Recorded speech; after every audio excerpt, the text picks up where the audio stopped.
Toto sa napríklad môže používať aj ako dirigentská palička. Vidíš aj prvá, druhá, tretia, štvrtá.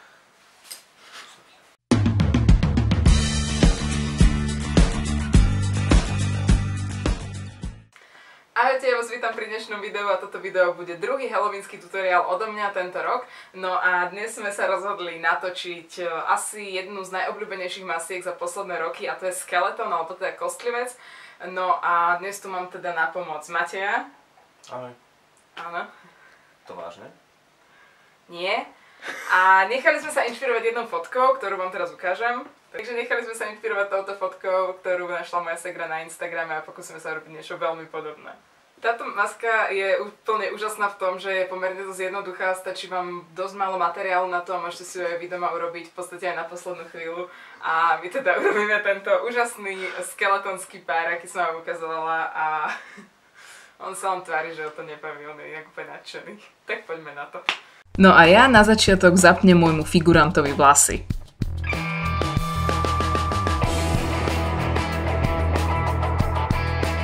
No a potom začnem s nanášaním bielej farby. Najskôr použijem túto tyčinku na podklad, no a potom sa snažím už naniesť samotnú krémovú farbu. Ak liečite muža, dávajte si pozor na oblasť fúzov a brady, lebo tam môže farba držať horšie. No a tu už vidíte moje trápenie sa s krémovou farbou. Najskôr som sa ju snažila naniesť húbkou, ktorá bola k nej priložená, no žiaľ bez úspechu.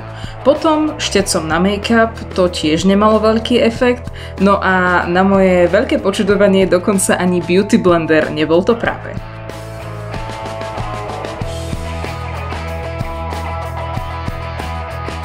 Konečne som prišla na to, že najlepšie sa to nanáša prstami, no a tak sa snažím urobiť čo najviac rovnomernú vrstvu po celej tvári.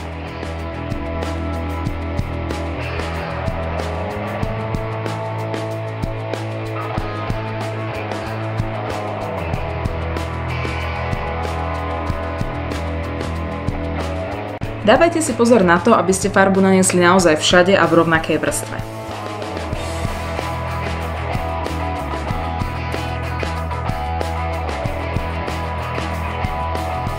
Ak ste už dostatočne spokojní s bielou vrstvou na tvári, môžete sa vrhnúť na oči.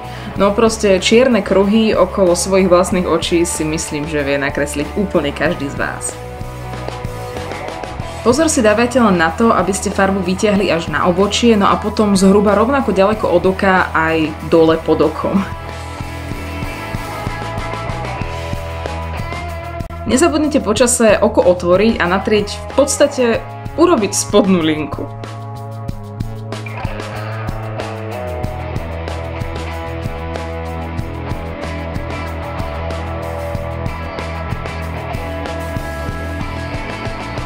A ak sa váš figurant tvári nejako takto, verte mi, je to úplne v poriadku. Na druhom oku je postup v podstate rovnaký, len si nezabudnite z času na čas kontrolovať, či robíte oči symetrické.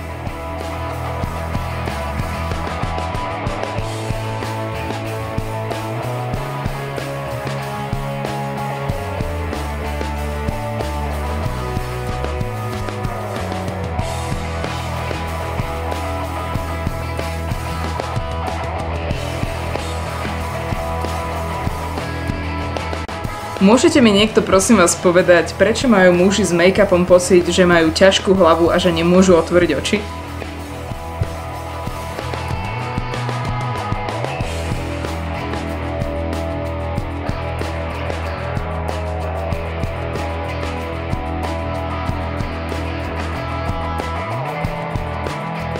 Čo sa týka nosu, tak s ním sa pravdu povediac veľmi nepáram.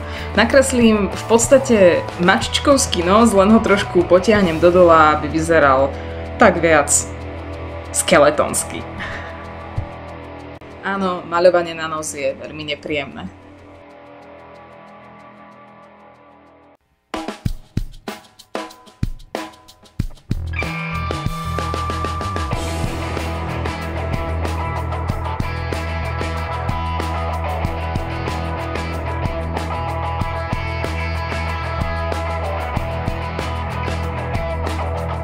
Ďalej nakreslím dve čiary na lícach v mieste, kde by ste si za normálnych okolností dali buď bronzer alebo konturovací púder.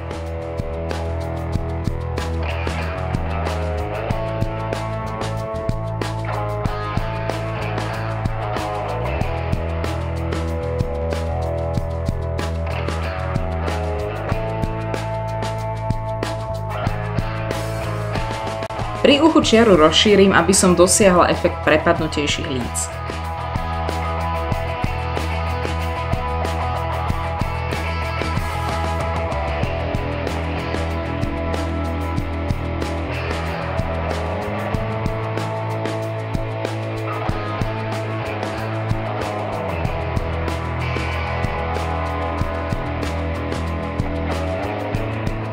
Nakoniec obe tieto čiary spojím rovno cez ústa, tam, kde sa spájajú pery.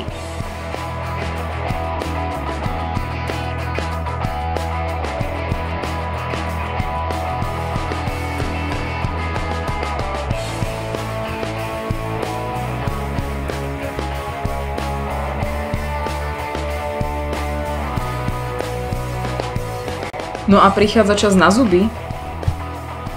Tie riadne prežente, robte ich dlhé cez celé pery, no a kľudne ich vytiahnite až do polovice líc. Ja som to urobila aj na ňom, aj na mne a musím povedať, že to vyzeralo naozaj super desivo.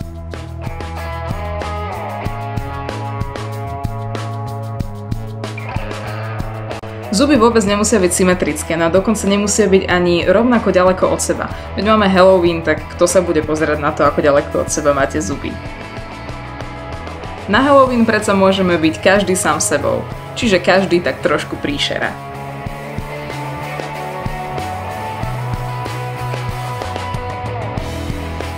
A jedného kosľudca máme hotového.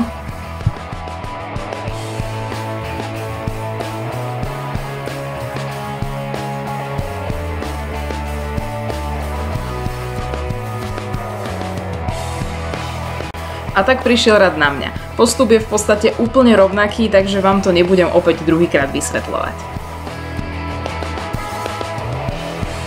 Áno, tu už som poučená a farbu nanášam rovno prstami.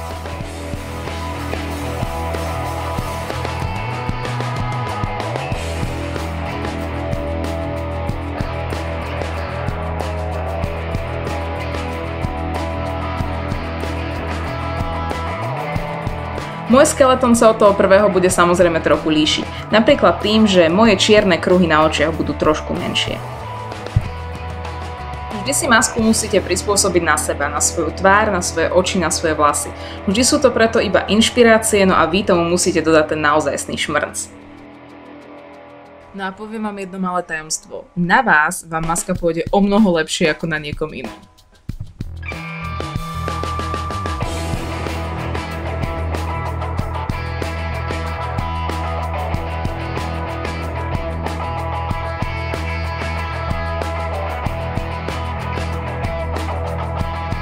Aj svoj nos robím trošku inak. Nechávam cez stred taký biely prediel, aby to vyzeralo viac ako obrysy kostí. Asi tak. No a toto v úvodzovkách kontúrovanie bude tiež trošku iné kvôli tomu, že mužská tvár vyzerá inak ako ženská. Aj zuby kreslím kratšie. V podstate môj skeletón je rovnaký ako ten prvý, len trošku v menšom.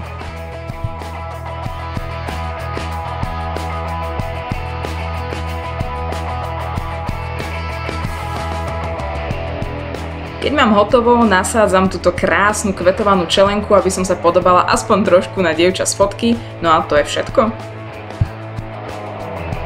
To je všetko z tohto videa, dúfam, že sa vám to páčilo, podľa mňa to dopadlo celkom v pohode.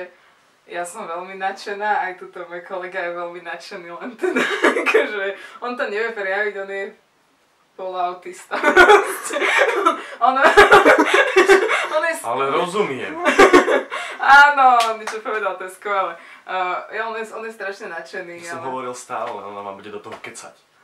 Tak, dobre, tak to je teda všetko. Dúfam, že sa vám video páčilo, ak áno, dajte like. Ak ešte nemáte odber, tak mi určite dajte odber. No a my sa zase tešíme pri ďalšom videu, teda hlavne ja. A teraz budeš mať mega odberov. Teraz budeš mať mega veľa odberov a teda tak. Tak to je asi všetko. Tak teda ďakujeme, že ste si pozreli toto video a vidíme sa na budúce. Ahojte. Ahojte.